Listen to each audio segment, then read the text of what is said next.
குடும்பத்துல பிறந்தவனா என்கிட்ட எது பொண்ணு பொருளும் என்கிட்ட பொண்ணு பொருள் இல்லைங்க. அவ்வளவு வசதியா அப்படியா? மருத்துவே தேவையா? மனைவி இருக்கிறா ஸ்ரீ தேவி. மனைவியா?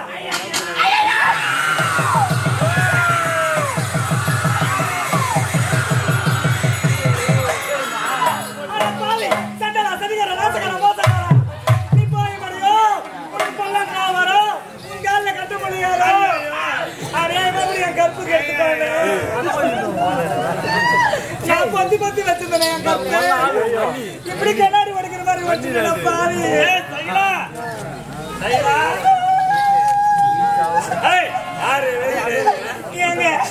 5 வயசு ஆம்பளை பிள்ளைங்க தெருவுல வந்தாங்கன்னா கூட தலையிலிருந்து பார்க்க மாட்டேன்.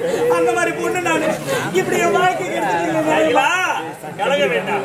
திருமணம் மட்டும்தான் நடந்தது.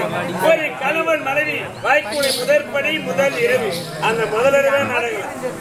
என்ன சொன்னீங்க? முதலிரவே நடக்கல. முக்கியமான வேலையா தானே? அந்த வேலை தான் இல்லைங்களா? சாத்தியமா இல்ல.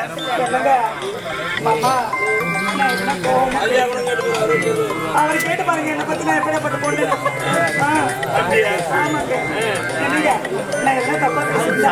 என்ன மன்னிச்சிருமாமா? கோபமே படலையே. அப்படியா?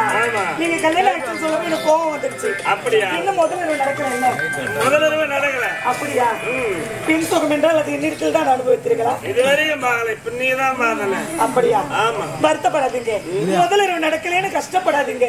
அதான் நான் இருக்கிறேன். நீங்க எப்பெல்லாம் நினைக்கிறீங்களோ அப்பெல்லாம் தினம் தினம் முதலிரவு தான். அப்படியா? இருந்தாலும் புறப்படுகிறேன்.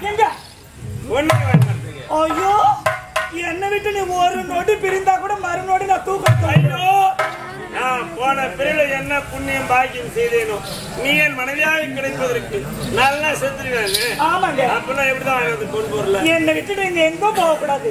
என் கூடவே தான் இருக்கணும். அப்படியா? ஆமாங்க. அப்படி என்றால் காவலன் அனுப்பி அனைத்து போன் போர் அனைத்து வாங்கிட்டு வர உத்தரவிடுகிறேன்.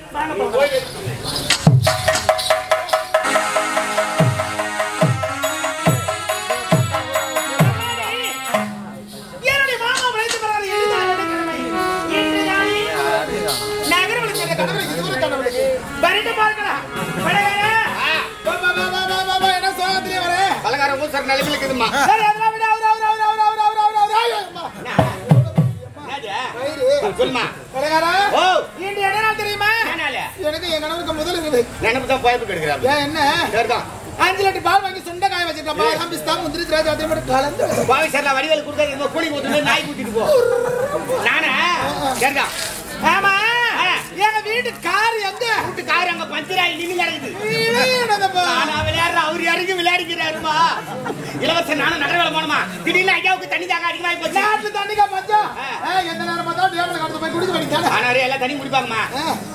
காட்டு மாதிரி அவன் நாளைக்கு பத்திரம் ஒரு குடிச்சு இருக்குமா. அங்க போய் தண்ணீர் கேட்டேன். சகிலான்னு ஒரு பெண்ணு தண்ணி எடுத்தாந்து கொடுத்தாமா. ஆமா, ஆமா. ஹரிச்சந்திரன் வீட்டுக்கு 3வது வீட்டுக்காரு அப்பதான் நான் நினைச்சேன். ஆமா, தண்ணி வாங்கி சாப்பிட்டாரே இல்லையோ அந்த சகிலா வீட்டு முகத்தாலே அந்த வீட்டுல தங்கிட்டாரு. உன் வாழ்க்கையே போச்சுமா. வாழ்க்கையே